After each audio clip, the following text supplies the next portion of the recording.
Becoming a successful streamer is all about building honest connections with an audience. But even though streamers' careers are built on transparency, the industry as a whole has plenty of secrets to hide. People like Pokemon or Fuslie have had their lives utterly changed by streaming. They found career opportunities, met friends, and built an audience of dedicated fans. They're able to devote so much of their time to content creation because it's their job. What's even better is that it pays more than the average day job. However, most people don't have that kind of experience with streaming. Forget making it big and getting rich as a streamer. Only the top 0.015% of Twitch streamers even earn the median US income. That's better than the odds of winning the lottery. But the numbers aren't good enough for streaming to be considered a reliable career path. The vast majority of individuals who are in the streaming industry don't earn any money at all from the work they do. What it's like to stream to an empty chat night after night for months or even years on end. Some low-viewer streamers told The Verge that the experience can be isolating and demoralizing, but it's not without its upsides. Maverick RPDM admitted, "Streaming has made me more interesting, more quick-witted, more outgoing, and extroverted. Performing in the hope of getting an audience can help some people become more comfortable with letting their personality shine through in real-life interactions. And occasionally, the reward of having just 1 or 2 viewers is enough to keep people coming back to Twitch and other platforms." How much streamers earn? This is the juicy stuff everyone wants to talk about. Twitch itself has had a volatile couple of years. In October 2021, the company suffered a massive leak that gave hackers access to huge swaths of private information.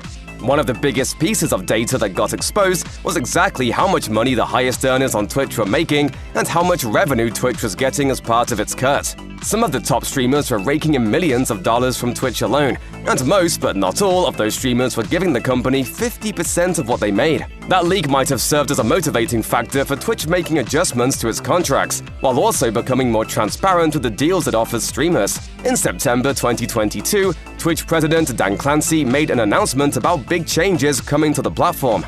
Clancy revealed that Twitch had privately given some streamers a 70-30 revenue split, but he said that the criteria for handing out that better deal was largely undefined. Going forward, Twitch would only offer 50-50 splits, and the company would put forward a slightly better split on ad revenue to encourage streamers to run more ads for their viewers. The announcement received a mixed reception at best, but it marked the end of Twitch being able to keep the terms of its contracts top secret.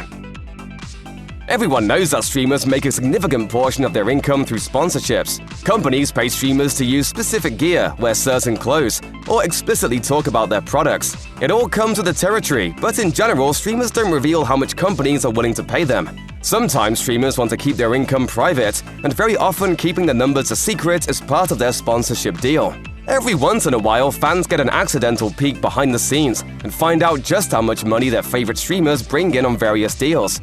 In March 2022, Aiden Ross, who's since been permanently banned from Twitch, accidentally opened a Discord conversation between himself and a gambling sponsor live on stream.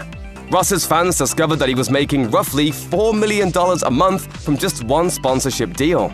Ross's earnings were above and beyond what most streamers are making, but he's not the only person who slipped up and leaked his own income live on stream. In February 2023, OTK member Tectone accidentally let an email notification show up on stream. It revealed that he'd been paid $35,000 to host a Lost Ark-sponsored stream. It's not necessarily controversial for streamers to take sponsorship deals, but it's always interesting for fans to see how the sausage gets made. Influencers do their best to make their lives look as glamorous as possible online. Part of that means making sure that they're always on top of the latest fashion before posting another vacation selfie. In a TikTok video, Pokemon got real with her fans about influencer culture, and she made a big reveal about how people are able to consistently post pictures of themselves wearing brand new designer clothing. A lot of the clothes that you see influencers wear are rented or borrowed. According to Pokemon, plenty of influencers rent their clothes. They get just what they need for their next photo shoot and pay way less than the retail price because as soon as they're done wearing it, they have to send it back. Pokemon said that this particular industry secret can be a real problem because people who want to become influencers think they need to go out and buy all these expensive clothes themselves. Some people sink a bunch of money into designer clothes without ever realizing that established influencers don't have to do that. Pokemon may just be one source, but it's easy to see that she's telling the truth. In fact, clothing rental for influencers has become so popular that there are entire brands dedicated to just providing that service. Now that aspiring influencers are in the know, they can save some cash while looking just as good as their role models. In her TikTok video, Pokemon also dropped a major bombshell about streamer relationships. Sometimes they're fake.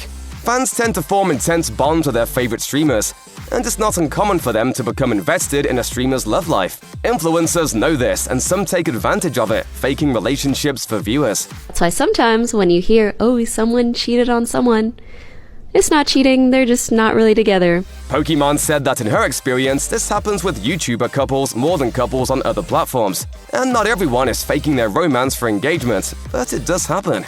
While some streamers find that faking a relationship helps them get more viewers, others find the exact opposite to be true. Content creator Cauliflower explained to The Verge, "I notice that when I'm single, viewers are much more interested in my life and things that are going on with me." She and many other female streamers said that they notice an influx of attention when their viewers think that they aren't in a relationship. Things can be a little more complicated and scary though. Amaranth's fans didn't know she was in a relationship until she revealed she was in an abusive marriage. She admitted that she had wanted to be open about her relationship, but her husband wouldn't let her. He thought that if people knew she was married, she'd make less money from her content creation work. Aside from being geared toward content creation, what do groups like AMP, OTK, and 100 Thieves all have in common? They've all had members spend at least some time living together in a content house. On the surface, having one house serve as the headquarters of an organization sounds like a dream. Fans watch the videos that come out of these setups and wish that they could have a similar experience living with their friends and making videos for a living. In reality, residing in a content house is pretty far from living the dream. For one thing, when a group of streamers lives together, cleaning the house can inadvertently fall pretty low on the to-do list.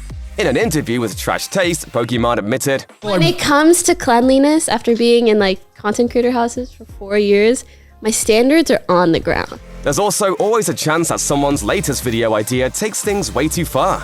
Kai Cenat revealed that AMP lost its first content house after trying to have a fireworks battle indoors. Not all the downsides to living in a content house are as straightforward as dirty communal spaces or as dangerous as potentially burning the place to the ground. Valkyrie moved out of the 100 Thieves house back in 2020, and she told her fans it was because she, quote, wanted to separate her work life from her at-home life.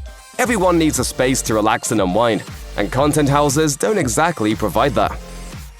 Being a content creator probably sounds like a lax job. What could be easier than goofing off with your friends on camera or playing video games for hours on end while thousands of people watch? There are definitely much harder jobs out there, but at the same time, streaming is definitely more dangerous than viewers realize. There are some dangers everyone already knows about. Streamers occasionally deal with stalkers or toxic fans swatting their homes. Those get the most attention, but the biggest danger with streaming is something that few people talk about. It turns out a lot can go wrong just by sitting in front of the computer for hours on end. The human body is meant to move, and streamers can end up suffering severe injuries because they spend too much time in their favorite gaming chair.